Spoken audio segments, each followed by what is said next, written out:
Diabetes mellitus in pregnancy includes individuals known to be diabetic prior to pregnancy, and also those who develop impaired glucose tolerance during pregnancy. Gestational diabetes refers to impaired glucose tolerance of any degree that develops or is first recognized during the current pregnancy, irrespective of whether it resolves after delivery or not. But diabetes is associated with poor health outcomes for a mother and her baby if not properly managed. Many patients with gestational diabetes are asymptomatic, making screening for all pregnant women mandatory to identify those at risk. The fasting blood glucose test must be done on all pregnant women at booking and also at 28 to 32 weeks. The management of diabetes mellitus in pregnancy and the puerperium involves close monitoring of the woman by a multidisciplinary approach comprising a team of obstetricians and midwives, nurses like dietitians and physicians, anesthetists and pediatricians. Labor, whether induced or spontaneous, and cesarean section are best supervised in the hospital under specialist care. Anti-diabetic treatment requirements reduce dramatically after delivery. Hence, post-delivery treatment doses must be tailored to each individual patient's needs. A newborn baby of a diabetic mother needs specialist care and is best managed by a pediatrician or neonatologist. Hypoglycemia in a baby in the first few hours of birth is a major problem, and it can be prevented by initiating early, as within 1 hour breastfeeding, to initiate breastfeeding early. And they may also require management for respiratory distress syndrome, electrolyte imbalances, for example, hypocalcemia, hypokalemia, hypomagnesemia, and hyperbilirubinemia. So all diabetic mothers must be cancelled on family planning courses. Pre-existing type 1 diabetes mellitus, pre-existing type 2 diabetes mellitus, and gestational diabetes mellitus. The symptoms are previous history of large babies, usually above 4 kilograms, previous poor obstetric history like fetal deaths, miscarriages among others, and other features of diabetes. Usually the condition is asymptomatic, but the signs that are usually listed are fetus larger than gestational age as assessed by serial symphysiofundal height or by ultrasound scan. Also, fetus smaller than gestational age, that's IUGR, and presence of polyhydramnios and other signs of diabetic complications. So investigations, all basic antenatal care investigations, also ultrasound scan, fetal anomaly scan at 16 to 22 weeks, and serial scans for growth assessment in third trimester, urine culture and sensitivity, that's done monthly, high vaginal swab for candidiasis, blood urea, electrolytes and creatinine, blood glucose profile, as fasting blood glucose and 2-hour postprandial blood glucose monthly in the lab, more frequently by self-monitoring. Finally, glycated hemoglobin, that's HbA1c, every 6 to 8 weeks.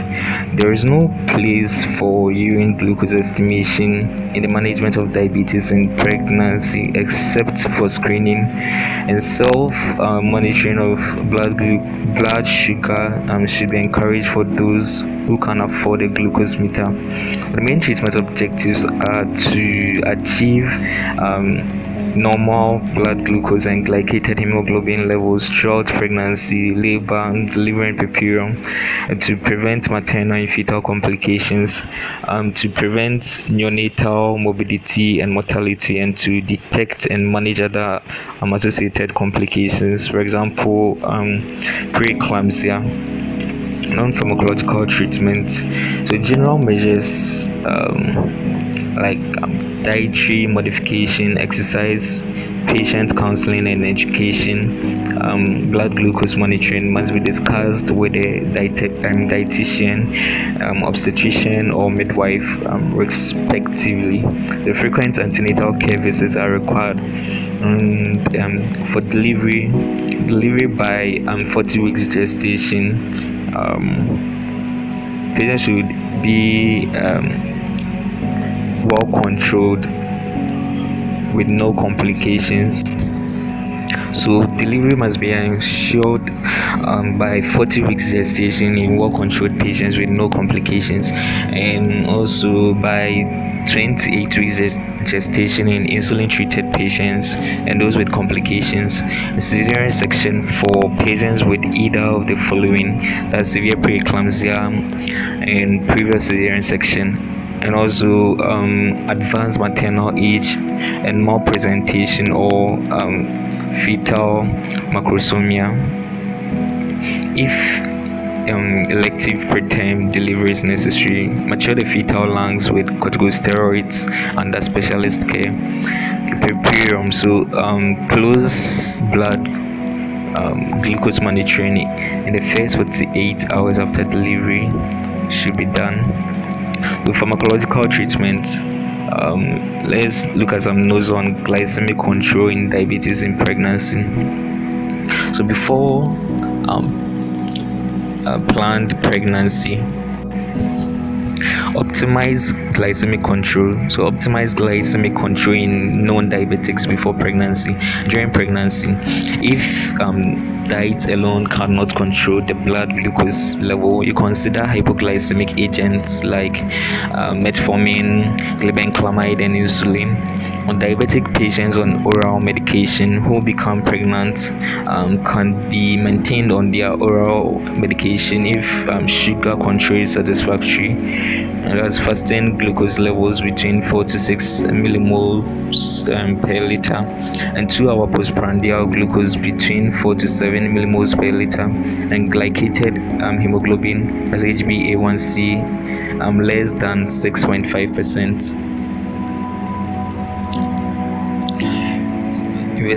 Indications for oral anti-diabetic agents use. So gestational diabetes who fail to achieve satisfactory control with diet and exercise alone, as FBC more than 6.1 millimoles per liter, and poor compliance to insulin, for example poor administration skills, also poor glycemic self monitoring, and insulin therapy poses financial burden or is not readily available. Absolute indications for insulin use. Significant diabetic related morbidity exists, as for example nephropathy, retinopathy and neuropathy, and persistently high hemoglobin, that's H1C, and persistent ketonuria, or significant obstetric morbidities, for example fetal macrosomia, polyhydramnios and IEGR. Also during antenatal corticosteroid therapy with expected deterioration of glycemic control, and poor glycemic control with oral anti-diabetic agents. So in this these are absolute indications for insulin use. So normally metformin oral 500 milligrams 8 to 12 hourly is given with a maximum dose of 2 grams per day, or glibenclamide oral 2.5 to 5 milligrams 12 to 24 hourly. So increase dose by 5 milligrams if necessary until a maximum dose of 50 milligrams per day. And metformin can be given as monotherapy or in combination with insulin or sulfonylurea. The use of sulfonylureas, for example glibenclamide in pregnancy, should generally be avoided because of the risk of neonatal hypoglycemia. However, glibenclamide can be used in the second and third trimester in women with gestational diabetes. Or you give insulin You start with small doses. There's a total daily dose of 6 to 10 units of NPH insulin or premised insulin, which has 30% of regular and 70% of NPH insulin subcutaneously. You give approximately 2/3 of the total daily dose before breakfast and 1/3 before dinner. We adjust the insulin doses before breakfast or dinner by plus or minus 2 units according to results of blood and glucose test. And also you monitor insulin therapy with 2 to 4 weekly FBS and 2-hour postprandial blood glucose where possible, up to 34 weeks, and then weekly till delivery. We keep fasting glucose levels between 4 to 6 millimoles per liter, and 2-hour postprandial glucose between 4 to 7 millimoles per liter. It is often achievable on an outpatient basis. However, some patients will need to be admitted to hospital for short periods to ensure good glycemic control. Insulin requirements during labor should be given according to a sliding scale. Insulin requirements during cesarean section and other operative procedures using a sliding scale or glucose, potassium, insulin infusion or JKI should be discussed with the anesthetist.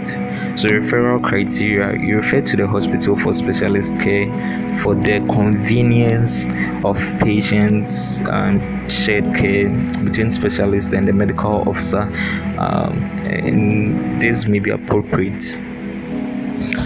So for the convenience of the patients, shared care between a specialist and a medical officer may be appropriate.